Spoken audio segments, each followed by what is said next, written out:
কমিউনিস্টরা এক লম্বা সময় ত্রিপুরাতে সত্তাসীন ছিল।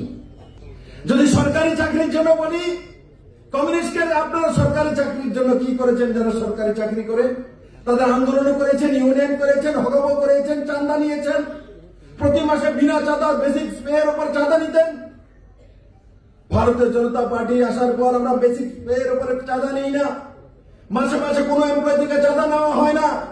আমি তার জন্য কথা বলছি, কারণ কি মানুষ ভুলে যায়, আজকের দিনের কথা জিজ্ঞাসা করে বিগত জনে কি ছিল সেটা ভুলে যায়। যুবাদের জন্য ত্রিপুরাতে একটিও স্টার্ট আপ ছিল না। ত্রিপুরাতে বড় মাত্রায় স্টার্ট আপ মানে যুবকরা নিজেরা কাজ করা শুরুয়াত আমাদের সময় করেছি, এবং স্টার্ট আপের জন্য আমি স্কিম নিয়ে এসেছিলাম। যদি আমি কমিউনিস্টের বন্ধুদের বলি, যুবাদের জন্য কমিউনিস্টের এই সরকার ছিল 35 বছর, একটা স্কিম বড় যে করেছে, একটা পদক্ষেপ বড় যে করেছে, কিচ্ছু করেনি। এই ভাতা যেটা 500 আর 700 টাকা ছিল, শুধু বুজুর্গদের 60 বছরের ঊর্ধ্বে নয়, শুধু ওল্ড এজ পেনশন নয়, যারা বিধবা আছে, যারা অন্যের বাড়িতে অ্যাসিস্ট্যান্ট হিসাবে কাজ করে, তাদের ভাতা পর্যন্ত এক যুগে 500 আর 700 থেকে 2000 টাকা করে করেছে ভারতীয় জনতা পার্টি। আর যদি কৃষকদের জন্য বলি, ক্ষেত মজুরের ইউনিয়নের সরকার, প্রাক্তন মুখ্যমন্ত্রী যিনি ছিলেন উনিও বলছেন আমি ক্ষেত মজুর, কিন্তু কৃষকদের জন্য ত্রিপুরা সরকার করেছে এমন একটা কাজ আছে কমিউনিস্টদের কাছে করেছি। মাননীয় প্রধানমন্ত্রী কিষাণ সম্মান নিধির মাধ্যমে 6000 টাকা করে 2000 টাকা করে কৃষকদের কাছে পাঠায়। তো ভারতীয় জনতা পার্টির সরকারের সময় সেটা হয়েছে।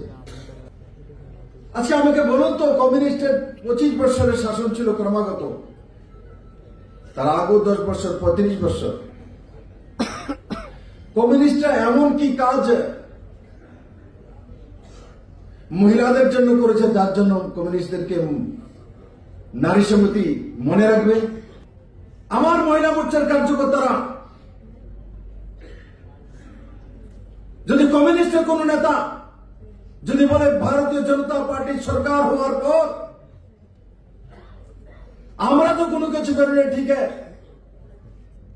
কিন্তু ভারতীয় জনতা পার্টি আপনাদের জন্য কি করেছে মহিলাদের জন্য সার্বজনীন ভাবে আমার সিনাতে হাত দিয়ে বলতে পারবো যে ভারতীয় জনতা পার্টির সরকার ত্রিপুরাতে আসার পর মহিলাদের জন্য 33% সরকারি চাকরিতে রিজার্ভেশনের ঐতিহাসিক ব্যবস্থা ভারতীয় জনতা পার্টির সরকার করেছে।